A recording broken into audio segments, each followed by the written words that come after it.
Hello and welcome to NONI, Yanga's flagship talk show where we discuss the topics that you, our viewers at home, are talking about just a little bit louder. I'm Adesope Olajide, aka Shopsy, and today I'll be asking my guests, does drill music glorify and encourage violence or just document it? So who are my guests today? Well, I'm joined today by talent manager and music consultant Steve Osage, presenter and host Linda E., an artist and actor Mo Easy. Welcome everyone. Okay. Now, Wikipedia describes drill lyrics as gritty, realistic, violent and nihilistic. In the last 12 months, there have been numerous articles blaming its young stars, their videos and social media accounts for fueling the current violent crime wave. Now, drill is said to glorify personal beefs and gang conflicts, especially in London. It's claimed young kids are urged to back up the intent in their song with actions, the result being beatings, stabbings and shootings. The police, with the help of criminal behavior orders, have been able to ban some kids from making music, and in one case have given a suspended 9-month sentence to stars Skendo and AM for performing a banned song. But the artists are hitting back. UK rap star Conan, one half of the duo Krept and Conan, recently wrote, and I quote, "Before music, there was just jail, gangs, and getting arrested.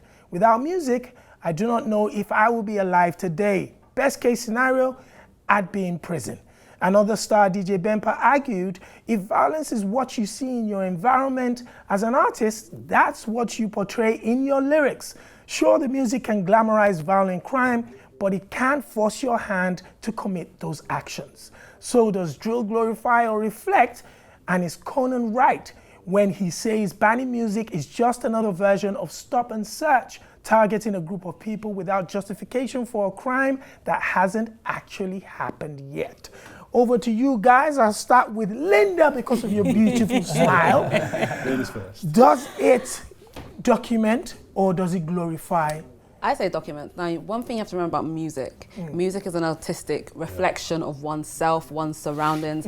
Taylor Swift writes a lot of love songs, a lot of breakup songs. She's a serial dater. Exactly. If you go back to slavery days, and slave songs are all about the present situation. So drill music, a lot of these kids, this is what they're seeing, unfortunately. You know, I can compare it to Jay-Z. When he first started out, he was rapping about dealing and all this stuff, drugs, and as, you know, drugs, etc. As his life got better, as he became, you know, more successful, what he rapped about, his topics issues changed, you know what I mean? So what I agree with is that I think it documents. I do like the fact that YouTube have now said that they won't be taking down drill videos. Now, to throw in, coming from that last statement that Linda said there, that YouTube wouldn't be taking down any drill videos, the reason why they started taking it down in the first place was the persistence of the security services. Now, what are your thoughts about the security services trying to isolate or point fingers at drill music being the result or the reason for the increase in crime in London? They can't actually do that. That's actually bad because you're trying to look at the cause of something. You're not actually dealing with the main issue at hand. Because what is art? See as? Of course, I mean, the art itself is an expression. But I understand there is a borderline between expression and glorification in itself, which obviously a lot of education for these kids actually need to go in.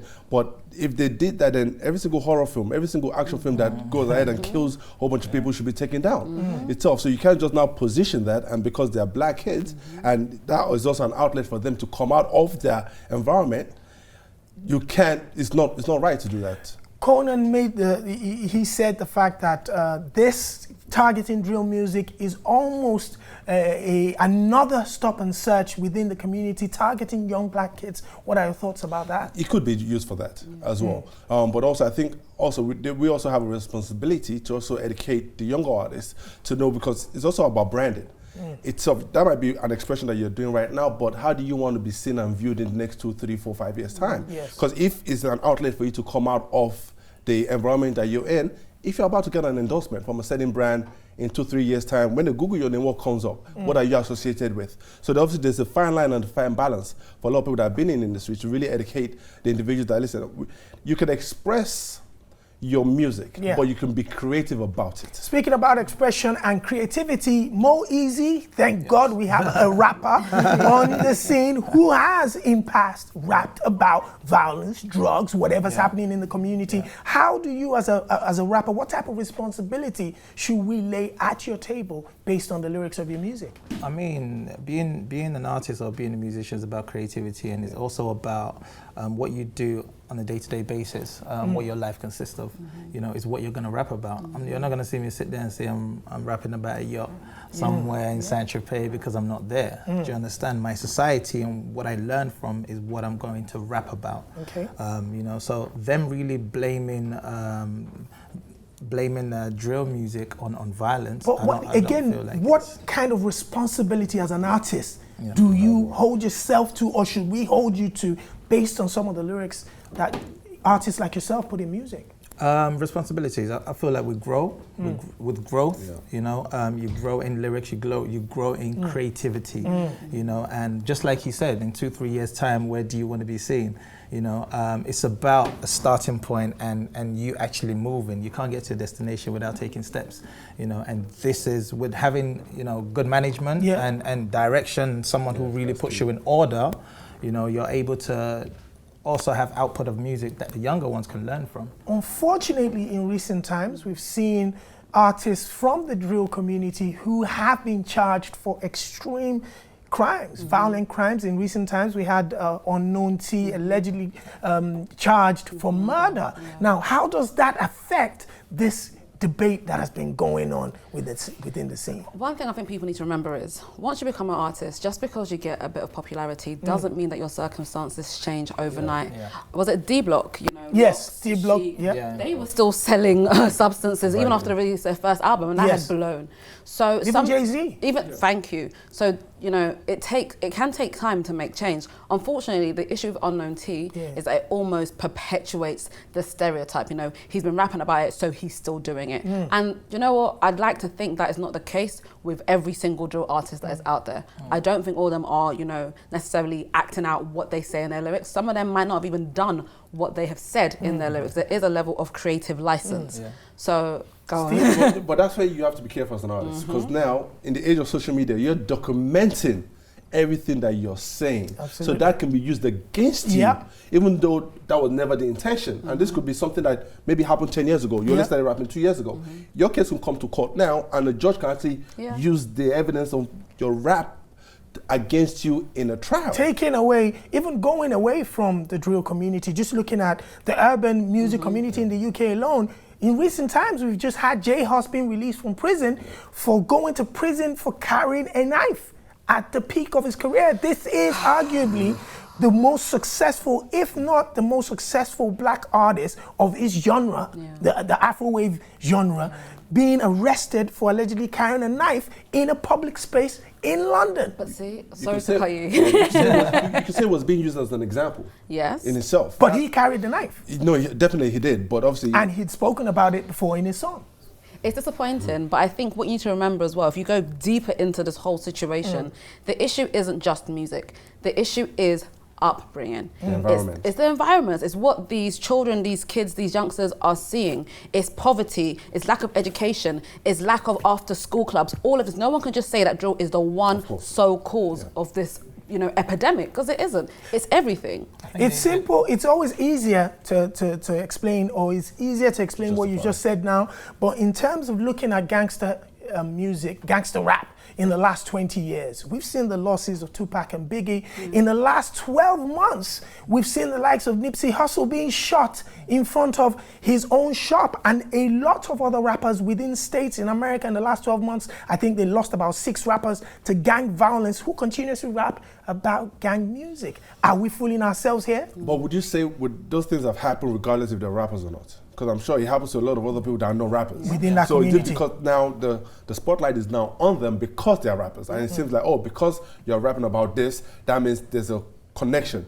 That most likely those things would have still happened anyway. Lil Boosie said something after Nipsey Hussle died. On Vlad Television, he said most rappers die in their own hood by being shot by somebody. So there's still an element that perhaps kind of engulfs these rappers when it comes to their creativity? Maybe it's the fact that they're speaking about engagements that they're still in, or maybe stuff that they've done in the past. I think what she said earlier on was right, which is no matter how popular you are, some are very popular and they're still in the same circumstances. So this also goes back to guidance. This also goes back to your team. This also goes back to your own vision. You know, I'm not doing it because I want to be here in the next 5 years still doing the same stuff. I have a team and we want to move this forward, you know, and that's where it is. If I was asking you direct questions, does drill music glorify violence? What would your answer be? I'd say no. Linda? No.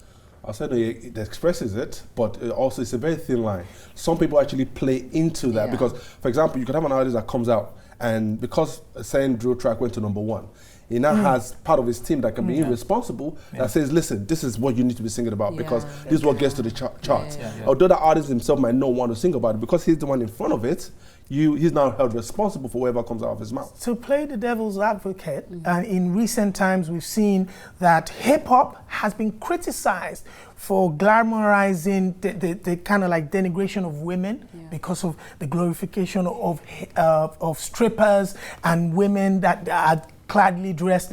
But people accepted that hip-hop was part of the reasons why black men in America and around the world are disrespectful to women. Why can't we accept that this genre of music might be the reason why the violence wave has increased? Because I don't agree with the initial statement. I don't think hip-hop is the reason why women are being disrespected. But they said it encourages it glamorizes the disrespectful nature around black women in America. It's been said, Linda, and I'm sure you're aware of that. I just can't. I just cannot accept that a form of music is being blamed for something. Then how about movies? How about video games? You know, how about all that stuff? It all needs to be banned. Let's just ban it all. Okay, well, we need to have a quick break here, ladies and gentlemen. But when we come back, I want to see if my panel agree that young black males are a much easier target than the architects of the austerity that has created them. See you after the break.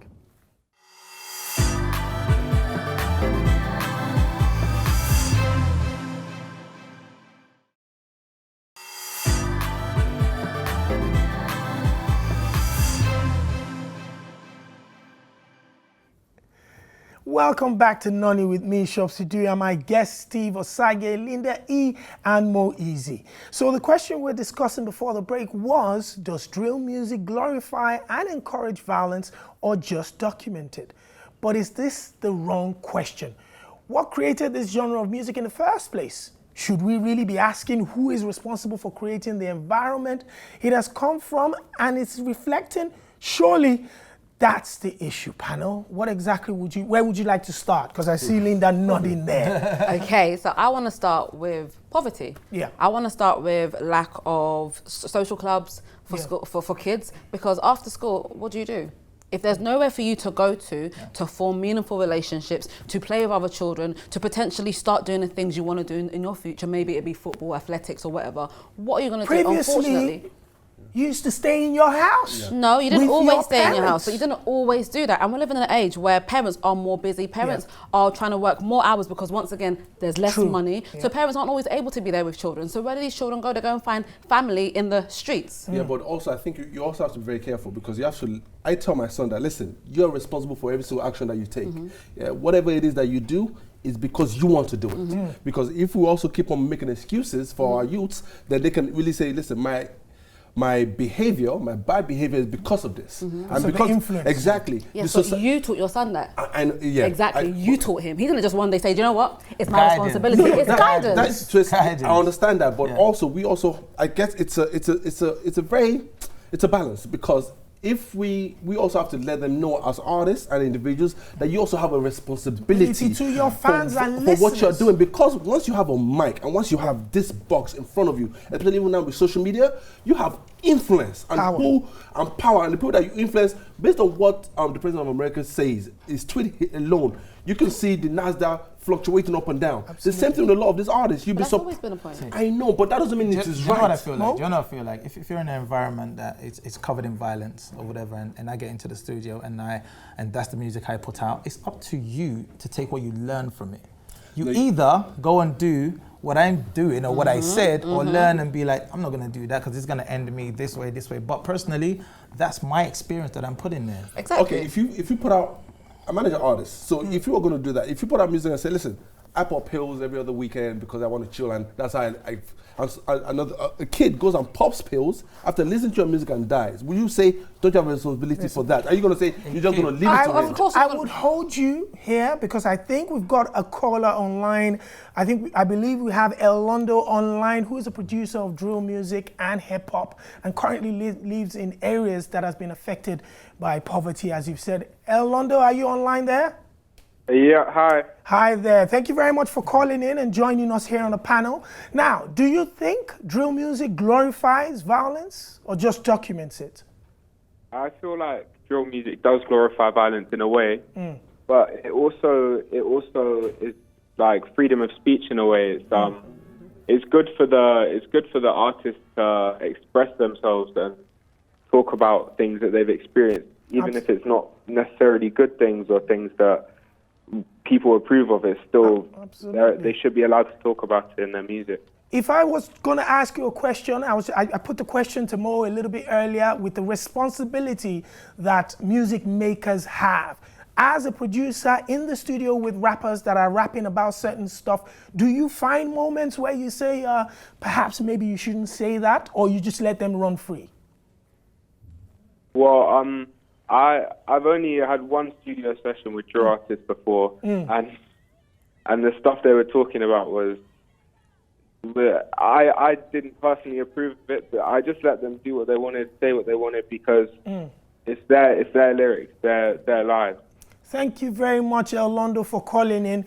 I think we had it there. The two most important questions: does it glorify? He believes yes, it does in a way. However, he also believes in freedom of expression and art. So how are we going to survive this? Okay, firstly, there has to be a balance. I still don't think it... it's difficult to say something glamorizes things because, before I came here, I was watching a film about this girl who was like, karate chopping people. I didn't come through karate chopping no one today. You understand? So Because you're grown and you're mature. yes, but even when I was younger and I was watching those things, I knew better. Why did I know better? Because of guidance. But we have to go back to the bigger issue. It's not just music. The reason why these kids are singing about these topics is because this is what they're experiencing. Why are they experiencing this is the problem. It's not the music that they're making. There's some of the lyrics here that I'm seeing here. I think Heady One and Dave on a song, I think 18 went to #1 in the UK.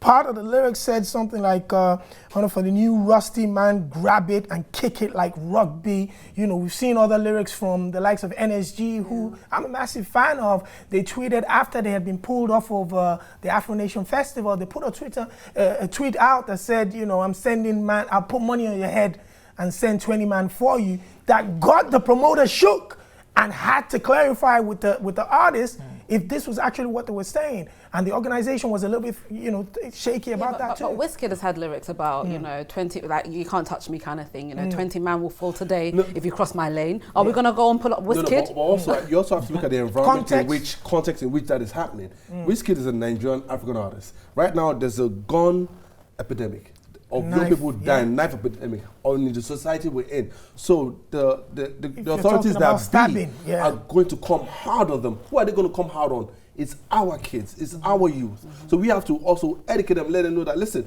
the focal point is on you, the eyeballs are on you. Be careful what comes out of your mouth because it can be used against you. Yes. So that's what I'm saying. So there is a responsibility. It can't be 100% responsibility. Like you said, it's a balance. It's a balance. Like music is very therapeutic for a lot of people. For some of us, or like we don't go to shrinks, or we don't talk to people, and you put it in the music, put him in the studio, and everything that's on his mind, he'll be able to put it down. Yeah. Do you understand? If you limit him from doing that, then you are internally hurting whoever that person is. Yes. He's just documenting what his life is and what he has experienced. Do you understand? I think this is where artist development comes in. Yeah, artist development. We're speaking about music videos. I know in recent times, YouTube has now said that they won't be taking videos down. But I think we've got a caller online, a team who I believe is a visual artist and is willing to speak about the reflection or documenting of violence. Hello, team. Are you there? Yes, I'm here. Thank you very much for joining us. What are your thoughts about drill music glorifying violence? I think the thing is, for me, I think art reflects life. My stance is I can't deny it does glorify violence. I mean, the videos, the things, the content that they're talking about. But if you really want to change things, you need to go and go into their neighborhoods, go into these societies, and ask the people what needs to change. You know, people make like the reason why music from LA is so cool and so calm is because it's sunny all the time. Yeah. Hence why music from New York sounds a bit gritty, because it's the same temperature, same climate as London. You know, if you're not going into these communities and changing the environments and the opportunities for these people, you can't complain when they come to a point where they've got nothing else and they start making art that reflects the life that they live. Tim, I'm going to put a question to you just as I put to our previous caller. As a visual artist, I'm guessing you're a video director as well. Do you have moments where artists have come to you with specific requests in music videos that you've had to take the responsibility to say, unfortunately, we won't be able to shoot this because it might not go on television or it'll be bad for YouTube? I think I've had that conversation. I've not been in the position where I've had to make the call whether we should or shouldn't. Yeah. I've had the conversation with artists where they've kind of alluded to certain things, and I always try and take a stance of what are we trying to say. The big thing is what are we trying to say, and I try and get the artist to be very clear and honest. If the artist comes to me and goes, I want to do this, and I want to promote this image, and that's all I want to do, then I'd probably be one to say, look, we can't just be sitting here to say, produce this, and then that's the image, and we don't care. I'd like to think that we say something positive or put a positive light on it, or at least do a spin on it that something can be taken away. Thank you very much, team, for your call.